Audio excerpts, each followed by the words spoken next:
Because I'm with you. He never should have been pulled. It was 80 pitches in the seventh inning. He's being pulled out. He already has 13 Ks. The issue is we haven't seen a perfect game since 2012. Right. Since 2012, we haven't seen a perfect game. And this guy's going for the record here. The most ever thrown for a perfect game is 14 strikeouts. Clayton Kershaw in 7 innings was already at 13. And to have 13 strikeouts and only 80 pitches to begin with, he was spot on too. Is amazing. I mean, you're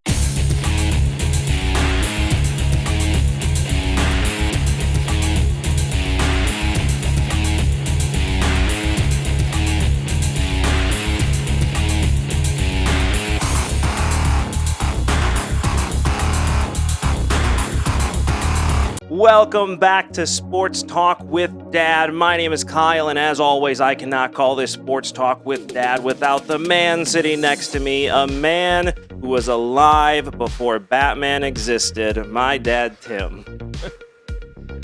I was not. 1939, May of 1939. I wasn't there. My favorite character came to be. All right, as long as we're talking about Batman, what kind of a show do we do? A sports show. Then why do you have a large poster of Batman behind you? Because Batman is the greatest character in comic books history. Okay, number one, he's not a superhero. Let's just get that he's a on the comic table. book hero. That's He's fair. He doesn't have superpowers. You are I mean, unless you consider money to be the world's greatest superpower. And that may be. He does have the Hell Batman suit, which he does have the what? The Hell suit. Oh, got it. Makes him invulnerable, but drains his strength. But let's not get into that. Right. Or you have Azrael's suit, which was pretty amazing and beat Bane. So my question is, who is the best Batman to portray him either on TV or in the movies so far? They all have their unique strengths and weaknesses. I haven't seen the new Batman yet. I'm waiting to watch that with my wife. I promised I'd wait. Robert Pattinson from the Harry Potter and Twilight and a million series. other things. Right. He's an outstanding actor. I'm sure he's going to do a great job with it. They are taking the Riddler seriously for the first time in cinema, which is very exciting. I really can't wait to see it. Don't judge me too hard because I'm being a good husband and waiting to watch it with my wife. I have no problem with that. I want to see it. I haven't seen it yet. I don't think you can. I mean, the greatest Batman movie of all time is The Dark Knight. I mean, it's the greatest hero movie of all time. You know, Iron Man comes in a close second, but I don't think you can ever touch what The Dark Knight was. Oh, I can touch it. I mean, Heath Ledger was brilliant. Yeah, he carried the movie. But Christian Bale, you could never understand a word he said. It got worse as it went on because he went into more of where he wanted to do the voice. Because the first movie was a voiceover. It was just awful. And then the second and third movie, he wanted to do it. And the third movie was The Dark Knight Rises is the worst thing I've ever seen, in a disgrace to Batman. Worse than George Clooney? Worse than George Clooney. I think so too. I would rather the George Clooney one was goofy and it was a toy commercial. It's a campy movie. But it is, yes, they completely destroyed Bane's character in that one. Poison Ivy was a joke of herself. Mr. Freeze, I actually liked Arnold as Mr. Freeze. I thought he actually played it pretty well. It was just a campy movie. Even Uma Thurman as Poison Ivy was solid. It was just a bad movie, and they just destroyed the character Bane. It was a throwback almost to the 1960s. Adam West, Burt Ward. Yeah, but Bane is my favorite supervillain. He wasn't around in the 60s. Yeah, I know, but he was around for me. I got into comic books with Bane in the 90s and the 2000s, and so he's one of my favorite characters, and it was sad after I got into comic books, learning what they did to Bane's character in that.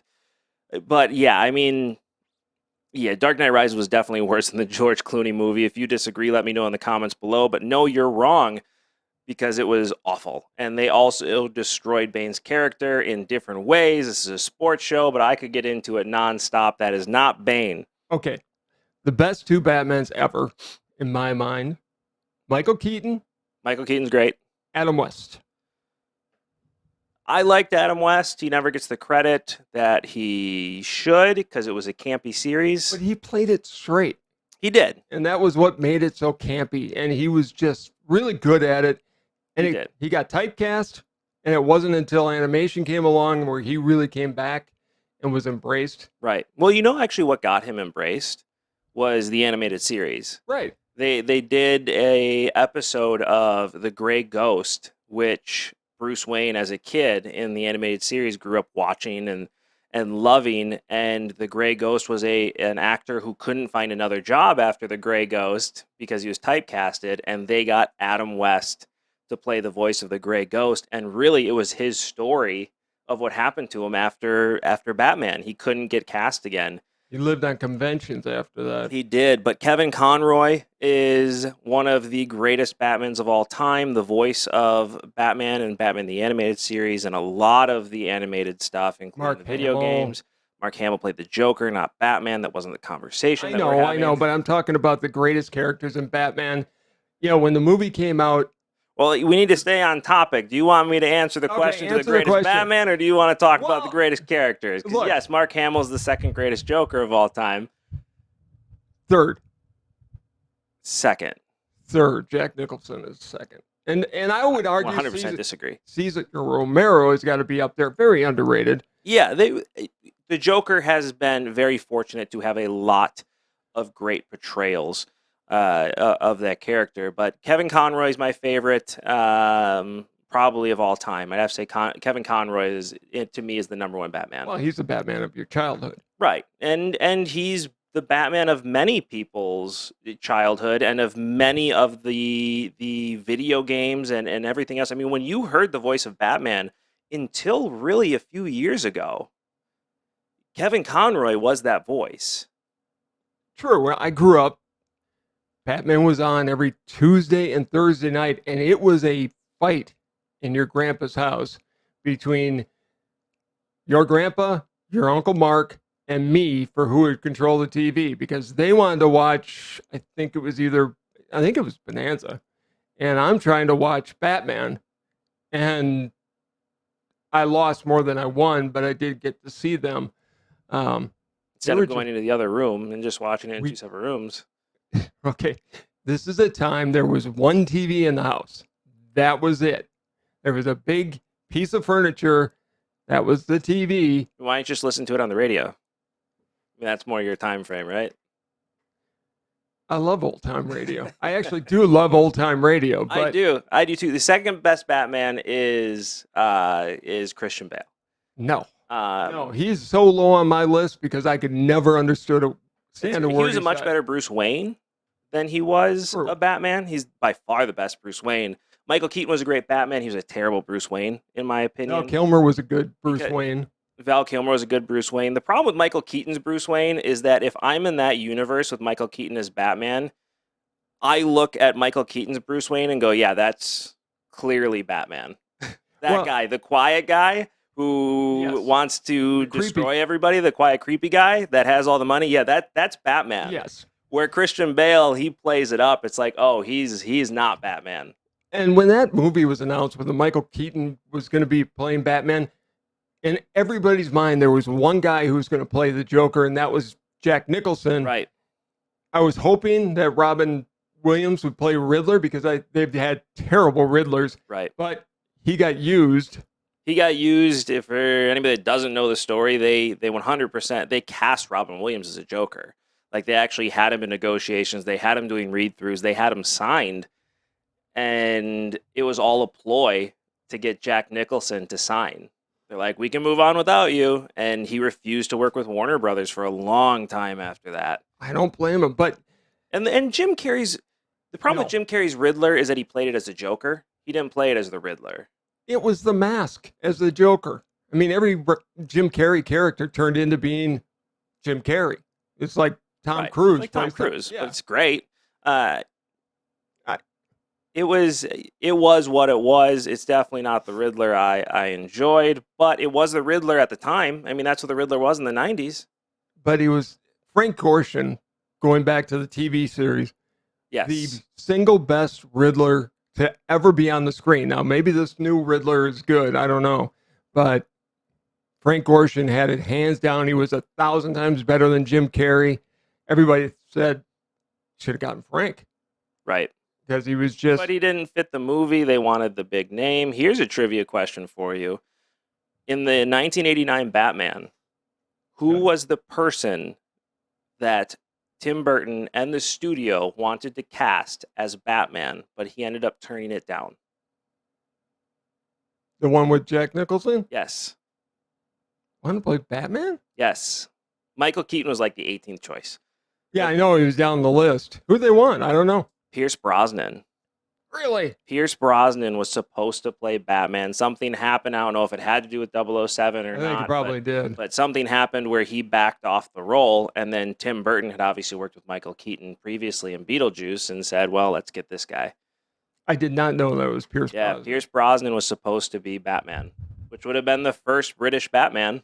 And now it's Robert Pattinson. Well, Christian Bale's British too, don't forget. He wasn't good. That's why I keep forgetting He was awesome. He's in by far the best movie, but again, the Joker carried this movie. But this is a sports show. I know. You got me on a Batman tangent. Well, you're the one with the Batman poster. Put in the comments that Christian Bale was the worst Batman ever. Please support me on this. He was. He definitely wasn't. Kevin Conroy by far is the best Batman ever because he's the voice of Batman and all the animated stuff till recently. And The Dark Knight Rises is by far the worst Batman movie ever made. Heath Ledger was the best Joker, followed by Cesar Romero, and then Jack Nicholson. You're putting Mark Hamill as the fourth best Joker? No, I'm sorry. I don't. Look, I watched a few of the animated series, but I didn't get into the way you did. Mark Hamill is brilliant. I'm just getting the kids into it right now. Oh, and they're loving it. They Saturday and Sunday mornings are now Batman in my house, and I love it. I thought a couple of scenes would have freaked them out, but they were cool. They're all about it. But we are a sports show, so we do need to get back into sports. What starts this weekend?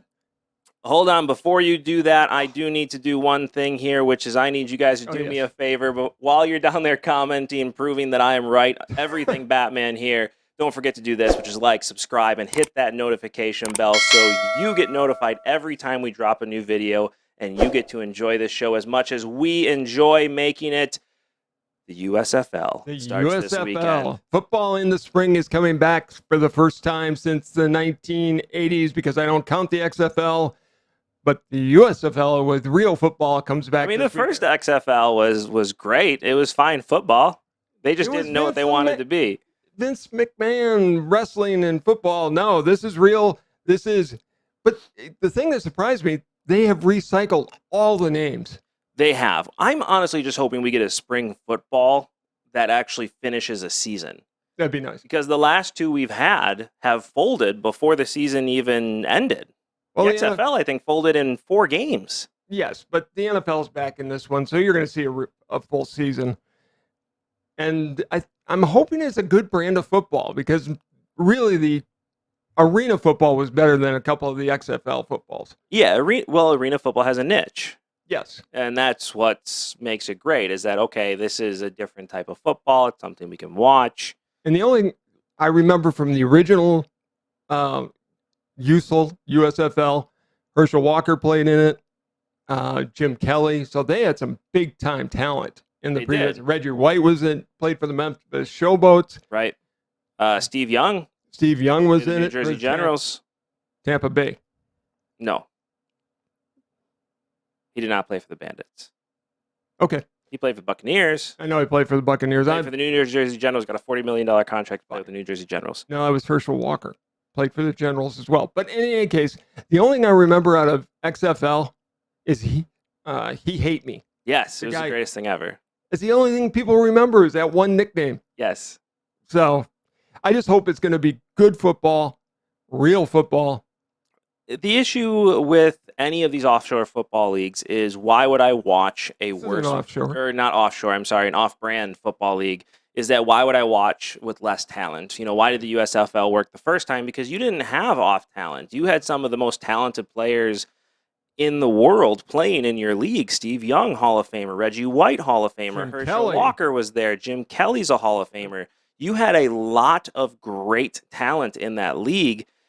All these other leagues haven't. I mean, Reggie White, Hall of Famer. Yeah, these are people that are being cut off practice squads. You're not finding the Aaron Rodgers in this league. Bet you can find Jordan Love. He's still on the roster right now. He is still there, but they're trying. They did get some former first-round draft picks. Paxton Lynch is going to be in this league, which will be interesting to see. You got Shea Patterson, who everybody thought he was going to be big coming out of Michigan. He never got his shot, but he's going to be in this league. You have players like John Franklin III, who was on Last Chance U, won a national championship with Florida State, won a Super Bowl with the Buccaneers. Well, he's got some talent. And that's what I'm hoping we see here is guys that didn't break into the starting lineup on the teams, go play in the spring, and if you impress, yes, you're going to be playing football almost all year round, but it is your job. Right. Go break in. But if this is going to become anything, you're going to need to start to bring that talent from the NFL over to play in your league. Yes. Because it's just not going to work any other way. It's going to have to be the second and third string off the rosters coming in. If this is going to work, you're going to need starters. You're going to need players that can start in the NFL to be in your league. You're going to need players like Derek Carr to come to your league and just light it up. Because you're never going to get, but the problem is the money will never be there. Right. Because Derek Carr just got a 3-year extension for $121 million. You're not going to pay him that in any other league. And it's not going to be, you don't have competitive ownerships. The NFL owns this, so you don't have the Donald Trumps and the other big owners that you had in the original USFL that opened up the checkbook. And arguably Donald Trump ruined the USFL, but that's a different story for a documentary. But you know what? In a lot of ways, though, USFL was good for football because it was real competition for them, and it was a good brand of ball. It was, which is why Reggie White should honestly be the all-time sacks leader because he did end up playing in another league for a year, which cost him a couple of sacks. He's only 2 behind. I mean, he would have made that up in the 2 games. Right. Herschel Walker probably would have been a Hall of Famer had he not played that year in the USFL. Right. But it was kind of money you couldn't walk away from at that time. No, it wasn't. I mean, you have Mike Weber's going to be in this league. You have Scooby Wright, who's a good linebacker in this league. But again, these are players that are backups in the league today. None of these guys are on NFL rosters for a reason because they would be in the NFL now with the money. These guys are making $4,500 a week for being on the active rosters. Yeah. The minimum pay for just being on a practice squad in the NFL is $400,000. I mean, I'm going to go play on the practice squad in the NFL. Right. So clearly these guys are not good enough to be on active rosters, or they would be there getting paid a lot more than they are in this league. And that's the issue that the USFL is going to have. We're going to find out, but you're going to see a full season, I think. I'm hoping it's a good brand of football. Will it hurt Major League Baseball, as if it needs anything else to hurt it, going into playing at the same time early season baseball is? I don't think there's going to be enough interest. I think this is one of those things. I mean, any of these offshoot leagues that have always been there, the first couple weeks have the highest ratings, and it fades afterwards later into the season, which is opposite the NFL. Right. I mean, the NFL, it spikes throughout. These other major sports leagues spike throughout. So right away, yeah, I mean, I think this Saturday people are going to be tuned in to watching the USFL. Sure. They don't even have TV networks for every single one of their games. They're still working that part out, unless you count Tubi, I think it's going to be on, or Fubo TV. You can stream on at any time. Fubar TV, did you say? No, I think it's Fubo. Oh, Fubo. Okay. Fubo TV. It is Fubo TV. So, and I'm not going to pay for a subscription for something to watch that's off-brand NFL. I'm not going to. I mean, I'm not paying for Amazon Prime to watch NFL games on Thursday night, let alone to pay for another subscription to watch games. Nor am I. I really have no interest in. There will be one game I watch on Amazon, and that will be when the Packers play. And that's it. That's it. I'm not paying for the rest of those games. No, I'm not either. I can't imagine watching it on Amazon TV. They're going to try hard to make it a good broadcast, but I'm not going to pay for football. It was hard enough for me to pay for NFL Network to watch Thursday night games, right? Let alone to pay for Amazon to watch these games. I'm not going to do it, and I'm definitely not going to do it for the USFL, and that's the issue they're going to have. Yes, it is. It is, and it's. Look, do I think it's going to break into baseball? Well, it's going to depend on if baseball continues to shoot itself in the foot like it's done this week. I mean, it's going to. I mean, baseball is destroying themselves. There's a reason that thumbnail I had a few weeks ago was the MLB and the MLB Players Association burying their own league because that's what they're doing.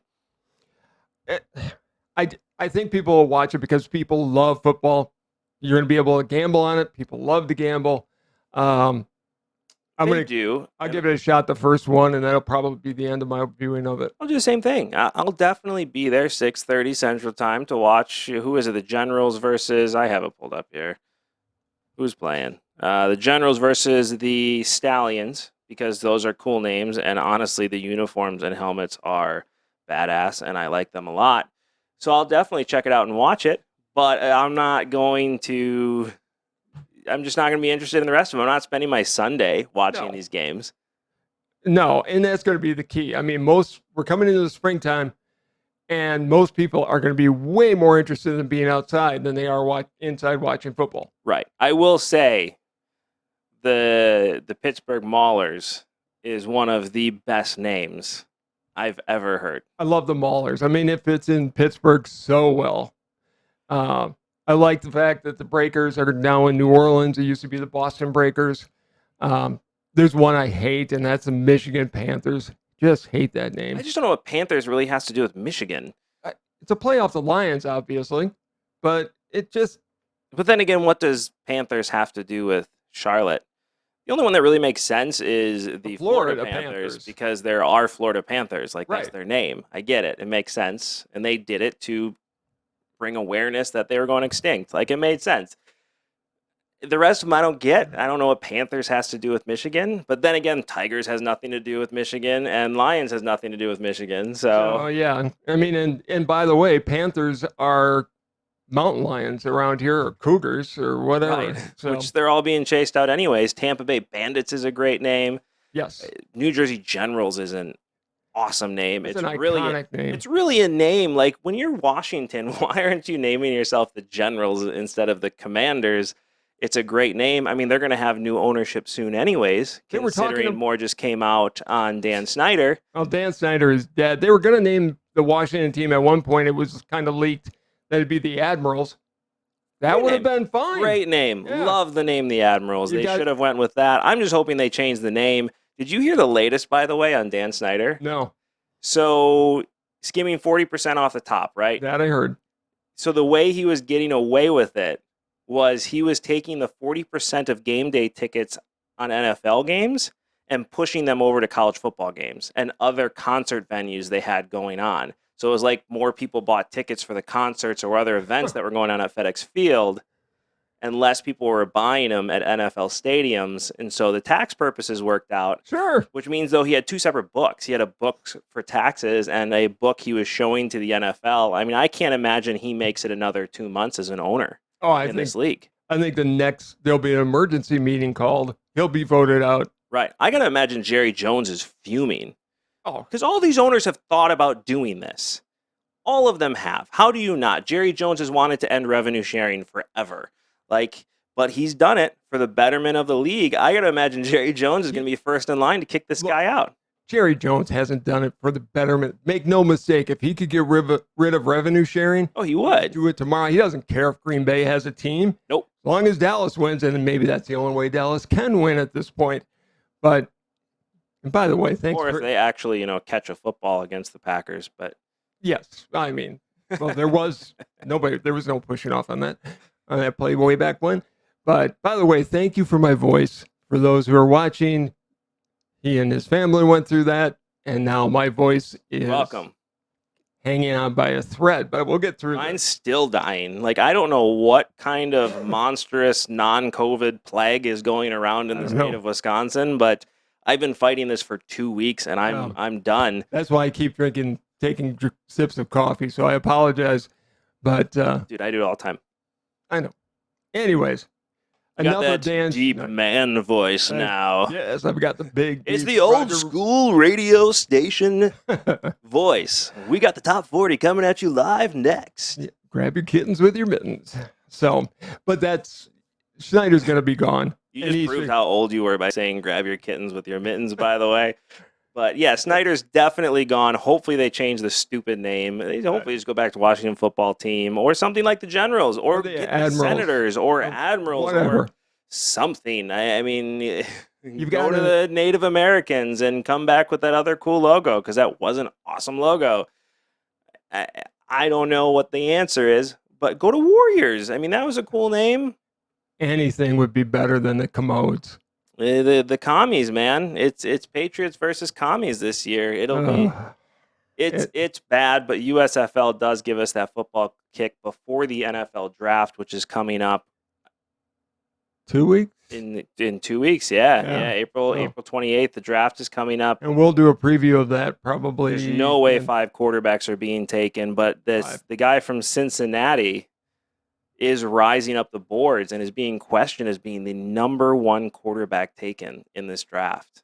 People love this kid. I know they do, and that's the thing that happens right before the draft is everybody starts falling in love with what they saw in shorts and a t-shirt. Well, and they get to talk to these kids too. And from what I'm hearing is this kid has the attitude of a winner. He really does. And I think it's the same thing that costs a lot of people. You mean like Baker Mayfield again today with what he said, or yesterday? He's done. And I don't blame Baker. We'll go back to this kid, but I don't blame Baker for saying what he's saying. Like, this guy played through being hurt. He did everything for his team. He had no right to be on that field. No, he didn't. He shouldn't. And he played through an injury for his team, and then they just said, you know what? We're going to use that against you now. And they did. And they used him terribly. And, I think Baker's problem has always been Baker. He always says too much. And I think he's got a big attitude, and that's one of the things I like about him. But Stefanski needed to grab him and shut him down last year, but they were such in a win-now mode. I mean, they gave the kid everything. Right. They gave him absolutely everything to win, and he didn't get it done, but he had one arm. He had one arm. I mean, his left arm was hanging off. He had a broken collarbone, and he went out there and tried to play. What's killing Baker Mayfield is OBJ. That really killed. Well, because when you have a talent like him on your team and you never throw him the ball, and then he goes to another team and wins a Super Bowl, that reflects back on the quarterback he had there. And I agree, and I don't understand. I mean, that's more coaching than Baker, though. Why are you not drawing? If you're this amazing offensive mind, why are you not drawing up plays to get OBJ the ball? You know the talent that he is. You do, but again, Baker wasn't looking at him. Then you force it. You literally draw up plays to get him the ball. I think they had some, and Baker just didn't look him. I don't think so. I don't think the organization wanted him. I think they were pissed off when he had that watch on his arm in 2 games in a row. I think that rubbed Cleveland the wrong way. And I'm sorry, Browns fans. You had OBJ there good to go, and your coach let it down more than anything. And your organization let you down because Baker should have never been allowed to play. Well, he was too hurt. You put the finger on it. They've got one of the worst organizations in football other than Washington. I mean, Cleveland has went through how many coaches over the last few years? Right. They never seem happy with what they have. And when they had Baker, I think he's a young quarterback. If they would have brought in the right quarterback coach for him. They had Van Pelt there. They had the guy that made Rodgers. But the head coach, Stefanski's one of the best head coaches in this league, one of the best offensive lines in the league. Then it's Baker. Because if you say he had the coaches there, then it's Baker and his attitude. He was hurt. Was it Baker and his attitude, or that he has not been healthy since his first season in the league?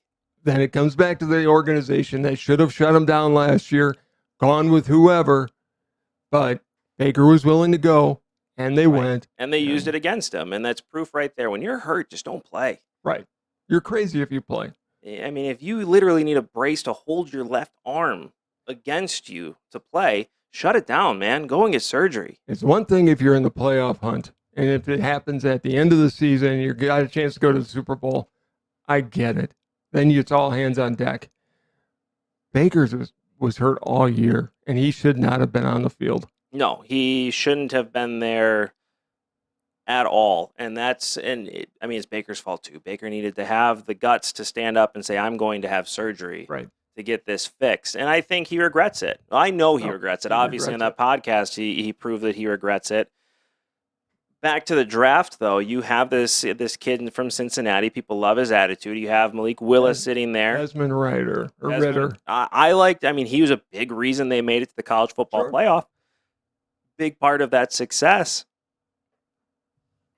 They like his attitude. You're putting a kid that didn't look good on film, though, in a situation if the Lions are seriously looking at drafting him with the number 2 overall pick. Well, it was Willis first, and now it's Ritter. I just don't think any of them go. I don't think there's a quarterback taken in the top 10. 5 in the first round. You mark my words. It's happened too often over the last 10 years. I think too many people are falling out. You haven't heard Pickett's name in God knows how long. I think he's fallen out of the first round. You have Willis, who he'll be there, but he's kind of not being talked about anymore. Everybody's talking about this kid from Cincinnati, and we'll see. I mean, it's going to be. We'll do a full draft preview coming up in our first round picks. I think you're going to see a lot of trades this year. It'd be the first time ever. I mean, they always talk. You'll see the Packers not take a receiver in the first round. Probably take one of the quarterbacks. Watch out for New England. They always seem to be smarter than everybody else in the room. They'll make a trade. Here's a question for you when it comes to Baker, because I did hear this from a couple of people, is Baker to Green Bay. Now, I would never at Green Bay give up a first-round pick for Baker Mayfield, but I think that would be great for him to come into Green Bay. There's no pressure to play. Rodgers is playing. It'd be if Baker's smart, he would go to Green Bay.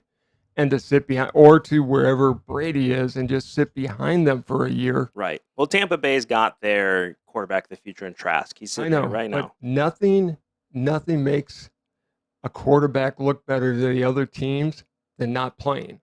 Right. And if Baker unless you're Jordan Love. Well, even Jordan Love is getting love from some of these other teams. They want to have him. Seattle still needs to address it. I don't think they have a quarterback. I don't. I just want Jordan Love to be a good quarterback, specifically for the McDonald's commercials. Because you having Jordan Love there and hearing ba-da-ba-da-da, and then having Jordan Love go, I'm loving it. I mean, I'd buy that T-shirt immediately. You know, this is why people say you talk about the Packers too much, because we're talking about a second-string quarterback that should never see the field. I'm not talking about the Packers. I'm talking about the opportunity for an amazing commercial. Pittsburgh still needs to do something. They've got Trubisky and then Dwayne Haskins. God rest his soul. Yeah. I mean, it's just tragic what happened. I've been on that highway that he was hit. You know, time will tell what really happened there. But either way, it's sad news. Way too young. But anyways, enough football. Should we get back to baseball for today? We can get back to baseball. We have some division winners to pick here, but first and foremost, I'm going to ask you one more time. Comment below who you think your division winners are going to be and what you think should happen with Baker Mayfield. And like, subscribe, hit that notification bell so you get to enjoy this show as much as we enjoy making this show. We are on to division picks, and the fun thing is we are going to do this in a couple different ways. We are going to do division picks based on actual divisions, and we are going to do division picks based on what we believe these divisions should be. You've heard us talk about it several times, and I will not stop talking about it until somebody listens and it happens. Before division picks, I know you have a rant, and I promised you a theme song. I am going to leave this over to you for your dad rant. Dad rant. Hit the right button. That's all I can stand. I can't stand no more. This is madness. This is madness. All right, Major League Baseball. Can you shoot yourself in the foot anymore? Not only did you not take care of the long-term needs of the game, you put stupid rules in. Nothing drove me more crazy than the sliding violation call that took place between Colorado and the Texas Rangers. Guy on first base. There's a play, it goes down to second base. The guy at second is sliding into second, and the shortstop is throwing into first base, makes a bad throw. The slide was perfect. The guy went down. He didn't come up and try to get in his face. He just slid into the bag, and it was challenged, and the call was overturned on a sliding violation. Can we come up with any more stupid rules that'll ruin the game? My God, there was nothing wrong with that slide. It never should have been overturned. There shouldn't be a sliding rule. If somebody goes way outside the baseline and spikes high, fine. That guy should be thrown out. But if you just slide into the base at second base and you stay down, he didn't even pop up. The guy made a bad call. The rule is the defensive player's got to be able to stand on the base. It's not first base. He doesn't have to stand on the call. Go sliding across and try to make the throw. He was away from the bag. It was not even an intentionally bad slide. It's insane that that play was overturned and that the loss that took place in that game never should have happened. It was a clean slide. We'll mark the video down below. I want other people's comments on it because it was a travesty what happened. The other part of this, yesterday, there's only been 27 or 28 perfect games in the history of the game. Clayton Kershaw has a perfect game going into the 7th inning. He doesn't come out for the 8th inning. They shut him down. What the hell is going on? Pardon my French. I get it. They had a short spring training. Kershaw admitted that his slider didn't have as much steam in the last couple innings, but he had a perfect game. He's the best pitcher in the league. What better way to get baseball on the front page than to actually see a perfect game? I get it. If he gives up a hit, he's out of the game. But when you have a chance to make history, you go and try to make history. And for the people who call baseball fans seam heads and actually say, look, he's bigger than a record. No, he's not. This game's been around for 175 years roughly. Kershaw is a big part of the current history of the game. If he can go out and throw a perfect game, go and do it. Using the logic that these managers are using now, when Kerry Wood threw his 20 strikeout game, he would have been out in the 6th inning and finished with maybe 10. People still talk about that game. It brought so many fans into the game. Kershaw, I can guarantee you, fathers were bringing their sons in and saying, you've got to watch this game. You're never going to see a performance like this again. And guess what happened? They never got to see the ending. You know, it's like Cinderella. The prince is there, but he's not going to get Cinderella because, oh no, he might get hurt and strain a lip. Baseball, you got to get your heads out of your behind and take a look at the long-term good of the game, or it's going to be gone. You're already behind football. Do you really want to end up behind soccer? Because that's where you're going. Well, I'm going to join in on this one here, too, because I'm with you. He never should have been pulled. It was 80 pitches in the 7th inning. He's being pulled out. He already has 13 Ks. The issue is we haven't seen a perfect game since 2012. Right. Since 2012, we haven't seen a perfect game, and this guy's going for the record here. The most ever thrown for a perfect game is 14 strikeouts. Clayton Kershaw in 7 innings was already at 13, and to have 13 strikeouts on only 80 pitches to begin with, he was spot on too. Is amazing. I mean, you're getting people to swing at stuff you have no business swinging at. I mean, they weren't even seeing the ball, and you're not going to give him a chance with 80 pitches. 80 pitches is all he had thrown. And make no mistake, it was a manager's decision. It wasn't Kershaw's. He would have went back out there. This is where I miss the Nolan Ryans of the world, who would have went up to the manager and punched him right in the mouth for trying to take him out of a game. I mean, how do you feel if you're the catcher in that situation? You're catching a perfect game. His whole team.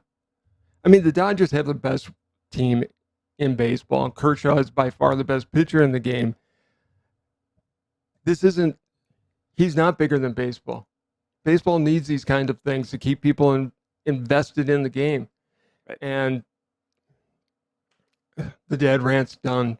My voice is done. I can tell your voice is done. That's why I'm helping you take over here, because I agree. I mean, the least amount of pitches ever thrown in a perfect game is 74 pitches. Clayton Kershaw would have been the second lowest if he had continued on the pace that he was going at that point. He would have gotten to 100 pitches. He probably would have thrown a perfect game with less than 100 pitches. I get you wanted him on a 75 pitch count, and I understand if he goes into the 8th and walks somebody, you can come in and say, hey, he just came off of an injury. We gave him a shot at perfection. He ended up throwing a walk. It was time for him to be Or if he goes in taken and out. goes, my arm is straining, my arm is sore. None of that happened. Right. None of that happened. This guy has 80 pitches into the game, only 5 more than you had him on a clock for, and he's throwing a perfect game. We have not seen a perfect game since 2012. I mean, there's only been 23 perfect games. To correct you on that, you had said 27, 28. There's been less than that. There's been 23 perfect games ever thrown in 150 years of baseball. You're never going to see another one because they're never going to let pitchers go that Just took deep. that away from somebody, and it's different if you have like when the Nationals shut down Strasburg. I mean, they didn't shut him down in the middle of a game. They shut him down at the end of a season, even though it was a playoff run. Even though I didn't agree with it. They shut him down like with a month left in the season. Right. They had a pitch count on him. Yes. And they were going to call it quits after that. I didn't agree with it. I still don't agree with it, but I understand it's a young pitcher coming after an injury. But you know what they wouldn't have done is pulled him out of a perfect game. No, they wouldn't And have. Clayton Kershaw is on his second or third contract at this point. He is long enough in his career. I miss the days when you had I'm going to completely blank on his name, but he was an Angels pitcher in the World Series versus the Giants, where he's being taken out of the game, and he looks at his manager and says, "No, this one's mine. Right. This is mine," and was absolutely fuming at the fact he was being taken out of a World Series game because he knew that was his last game as an Angel. He was going to move on, and he wanted that game more than anything. And we have Clayton Kershaw who just walks away, and that's on Kershaw as well, in my opinion. It's more about the money. It's more about protecting assets than actually caring about the game. He should have never been taken out of that game. And people say, well, they're fans. This is assets. This is money. It's got to be about more than money. It's like last year when Corbin Burns for Milwaukee had a no-hitter going, and they wouldn't let him come out. And that was for the ninth. It was going. You wouldn't let him come out to the ninth inning. Right. This kind of stuff has to stop because it's just you take away the moments that parents sit with their kids and actually say, okay, this is why this game is great. And now you can't do it. You fell in love with baseball with Kerry Wood. I brought you in, said, you're going to never see this again. You've got to watch this. Right. If they would have pulled him in the 6th or 7th inning, well, you look at Kerry Wood. Kerry Wood's didn't get hurt because he threw 20 strikeouts. Everybody points at that. We don't want another Kerry Wood. Kerry Wood didn't get hurt because of that game. He got hurt because he had bad mechanics. His mechanics were bad. He threw more with his elbow, and that's what ended up costing him his career. It had nothing to do with the 20 strikeout games. If one game breaks your pitcher, then they weren't meant to be. Well, and that's okay. And you just put your finger on it. And my part of this, if these guys, I mean, are they toddlers or are they professional athletes? You've got to be able to, once in a while, go a full game. And if these pitch counts are good in certain situations, like a Strasburg, but when you're going for a no-hitter or better yet, a perfect game, get out there. Well, and what if you lose by one game? I mean, I'll never understand taking out a guy who's on fire. It's like taking out your quarterback in the fourth quarter because you have a big lead. You don't ever see that happen. No. Why? Because that's your best chance to win is that player. Your best chance to win is a guy who's thrown 80 pitches that nobody's been able to get on base with. That's your chance to win. You go for the win. Well, and something's happened in that, I think, in society as a whole. You have guys like Warren Spahn who won 363 games. And they asked him one time, how'd you do it? He said, I've been throwing since whenever.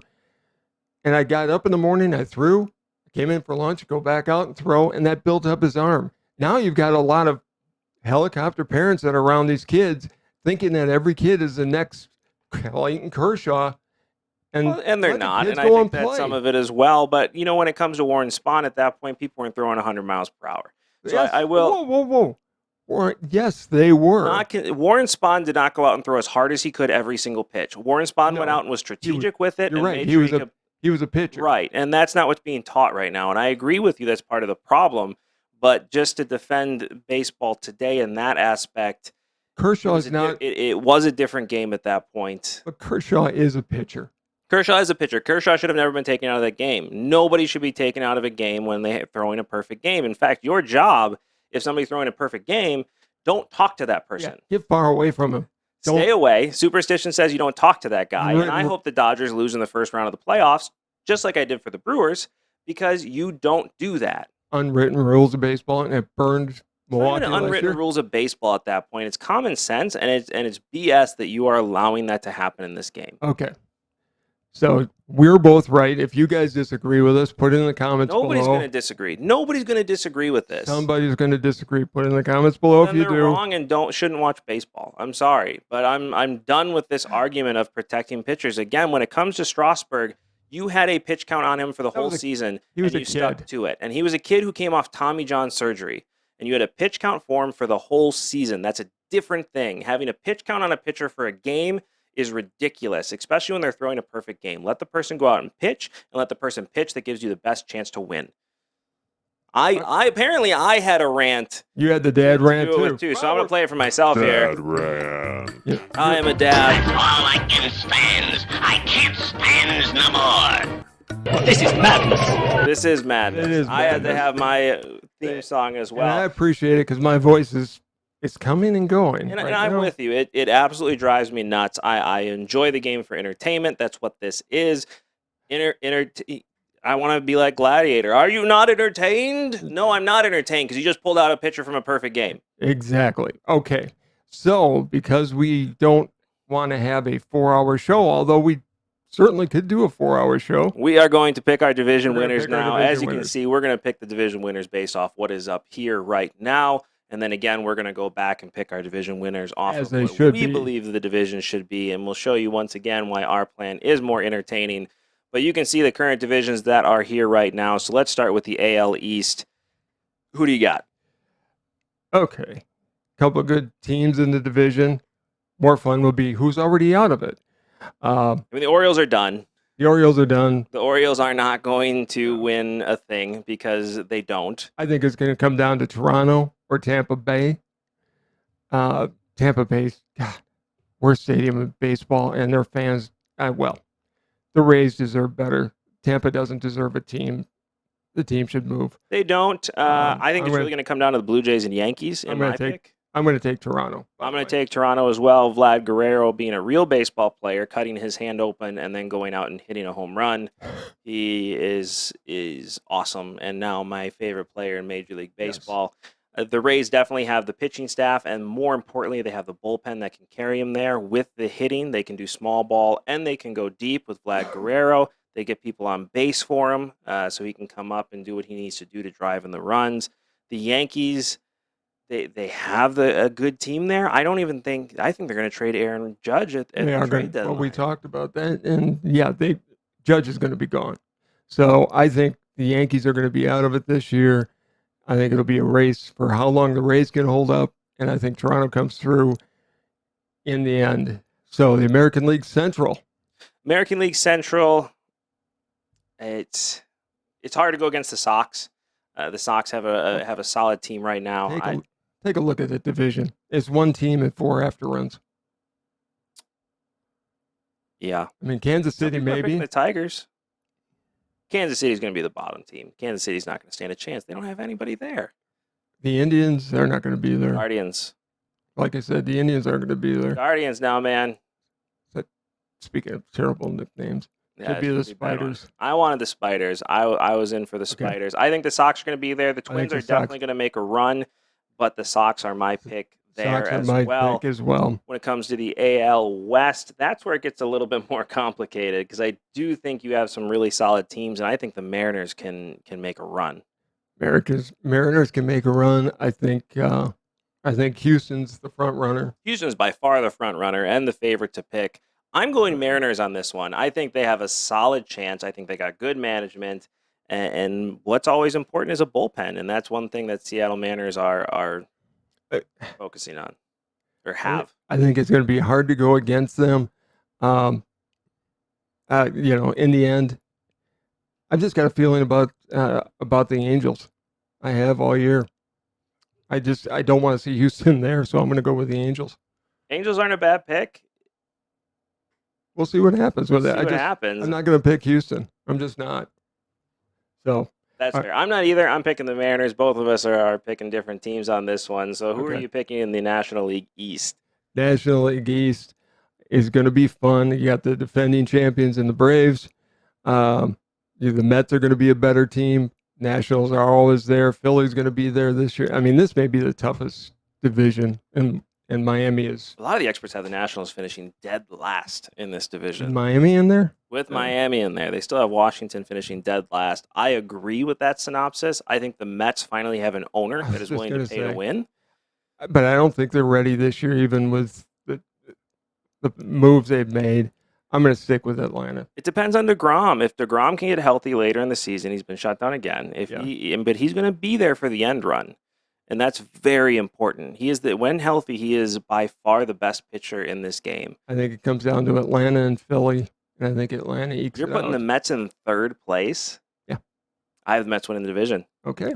Well, I think that DeGrom's going to come back, and the Mets are going to take this division very easily, which leads us to the division you and I probably follow the most, which is the NL Central. I'm picking the Cubs to go all the way. Well, then you're a fool. No, the Cubs are going to finish. The only reason the Cubs aren't going to finish in last place is because Cincinnati and Pittsburgh are in this division. Yeah, and I think it's going to come down to Milwaukee with their pitching. And if Yelich can come back as a hitter, he had such a bad year last year. Milwaukee has no reason to lose this division. But they may. But that being said, the Cardinals frustrate me because the Cardinals do with their roster exactly what the Cubs do. They find a mixture of young players and old players, but somehow they win. The Cardinals are the best organization in baseball. They got Albert Pujols back, and he'll come up with a home run already. Right. I want to take Milwaukee. I really do. I'd love to see the Brewers. Okay, I'm going with my heart. And as much as because the Cubs are out of it, I'm going with my heart. I'm going to go Milwaukee. It's a smart pick. I think they're going to choke. I think Milwaukee's going to choke like they always do, and the Cardinals are a organization that wins. That being said, I do think both teams end up in the playoffs because most of baseball ends up in the playoffs. Right. But I got the Cardinals winning the division. Okay. And in the NL West, I think San Diego, I'm picking San Diego specifically because they pulled Clayton Kershaw out of a perfect game. You mean the Dodgers pulled him? The Dodgers, yes. I'm picking San Diego because the Dodgers pulled Clayton Kershaw. Thank you for the correction. Yeah, I just wanted to make sure you're on the right page. San Diego's got a good team. The Giants are going to be there too. You talk about toughest division in baseball, except for the Diamondbacks. Any of these teams can win. Even the Rockies can pull this one off and be a surprise this year. But the Dodgers have the best team in baseball. I'm not picking against the Dodgers. I just can't. I mean, they do have the best team in baseball. They're going to win. I'm picking the Padres out of spite because they ruined a perfect game, and I'm mad at them. Now let's do it based on the divisions as they should be. And take a look. Okay, if you go through these picks as we just had them, most of baseball is already out. But let's take a look at it based on the... All right, so here are the divisions that way that we believe they should be, which is, again, and for those of you that are new to the show, we 100% believe that baseball should move away from 3 5-team divisions and move more towards this right here, which is 5 3-team divisions. I don't know why my mind went blank on me there, but it clearly did. So, based on that, let's take a look at the NL West, as we would call it. So you have San Francisco, LA, and the Angels here. Division. It's a great division. You got both LA teams, and you have the Giants in this division. It's all of a sudden a much tighter race. I still think the Dodgers would eke it out, but it's not going to be as easy as it is now. I'm going to pick the Angels in this situation, again, because the Dodgers pulled Clayton Kershaw from a perfect game, and I don't forgive them. Okay. Cubs, Sox, St. Louis. This is where my beloved Cubs do end up in the basement. Yes, by far. They're never going to be there. I think the Sox, I don't know if the Sox can eke out the Cardinals. I think the Cardinals may pull it out in this division. No, not in this one. The Sox are going to run away with it. They do have the much better team. The Sox will be the division winners here, and the Cubs and the Cardinals are sitting at home. Again, with this, we don't have a wild card here. Yeah, no wild card. No wild card. You have to win the division to get in. Anybody that doesn't get in is not going into the playoffs. And then you've got a one-team play. You have a one-game play-in. Right. And then you just go into the playoffs. Next division. I mean, this is where we have a division that's not going to be very good this year with Pittsburgh, Philly, and Washington. No, Philadelphia is going to run away with this division, and it's not even going to be close. The Orioles, the Marlins, and the Braves, again, this one's not going to be much of a competition. Not this year, but the Braves are going to run away with it. You got the Diamondbacks, you've got the A's, and you've got San Diego. This is where our divisions aren't looking too good, man, because San Diego's going to run away with this one. Yes, but you never know who's going to pop up. All right, these divisions are going, well, you got the same thing you have now, but guess what? All three of those teams are going to be watching. Everybody in Baltimore is going to be watching the other divisions to see who wins. One's a 1/3 team, which makes a trade deadline even better. And honestly, you're gonna take away from the trade deadline a little bit because you're not going to want to give up your big talent because you have a 1/3 chance every single year. Free agency is going to be a lot more exciting. It's going to be much more exciting as it is in the NFL. It is. When it comes to the American League, you have the Rockies, you have the Mariners, and you have the Royals. This would actually be a solid division with a race to the finish between the Rockies and the Mariners. Right. I got the Mariners taking this one. I think the Rockies may come out on top on this one, so I'd go with the Rockies. You then have the Toronto Blue Jays, the Milwaukee Brewers, and the Minnesota Twins. A great division this year. An unbelievable division. Anybody can win this one. Right. Who's going to win? I mean, this is where the Blue Jays are going to take it out. I think the Blue Jays in the end might take it out, but the Milwaukee could do it, and the Twins are not going to be out of it all year. They are not going to be out of it all year. The Twins have a very good chance of being a very good team this year, especially if you're in a 3-team race like this. I love this division. Houston, Texas, and Tampa Bay are our picks for this division. I take Tampa Bay. I take Tampa Bay as well because I just can't pick Houston. Right. But it will be a race to the finish line for those teams. Probably the best division in all of baseball, which is the New York Mets, the New York Yankees, and the Boston Red Sox. This would be a great division. I think in the end, the Mets win this year. The Mets definitely win this year. And then the final division, you've got Cincinnati, you've got Cleveland, and you've got Detroit.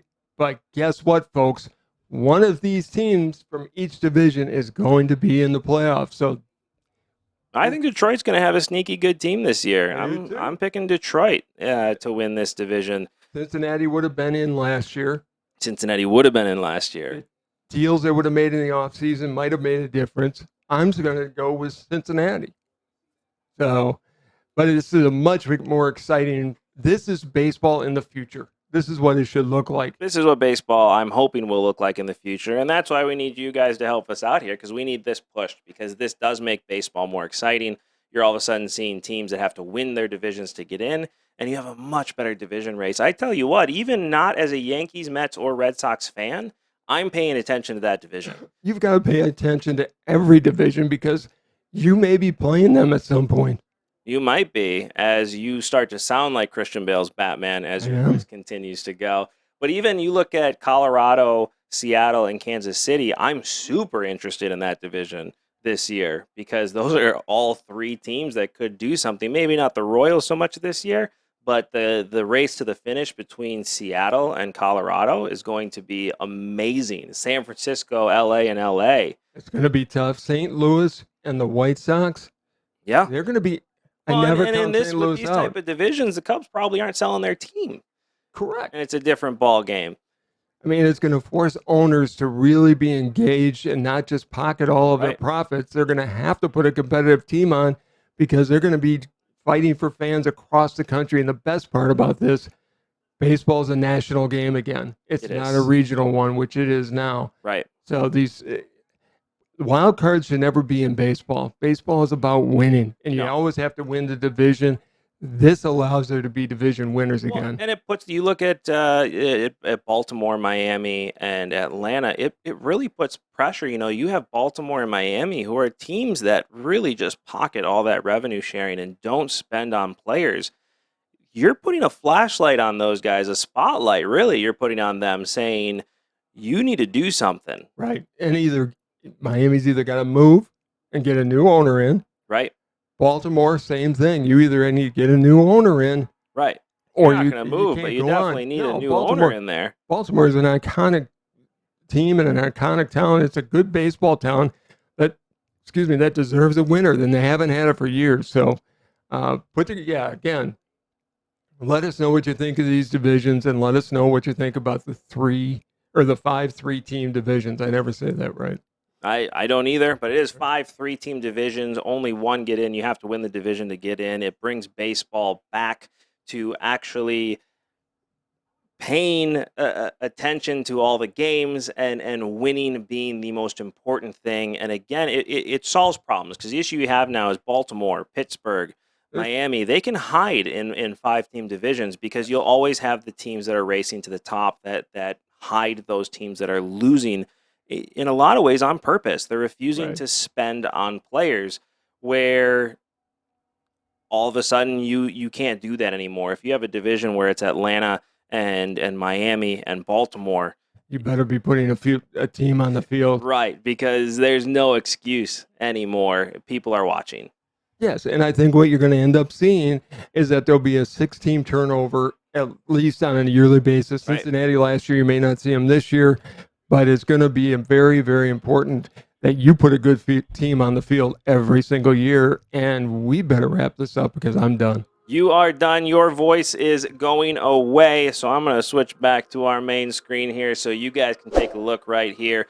You can like, subscribe, and hit that notification bell so you get notified every time we drop a video, and you get to enjoy this show as much as we enjoy making it. I know your voice may not allow you to, but I always ask. Any last words before we head out? I hope everybody and everybody's family has a very happy and very blessed Easter. Agreed. Have a great Easter weekend. But wait, we are not done yet. And now we're done. Thank you so much for tuning in. This has been Sports Talk with Dad. Bye-bye, everybody.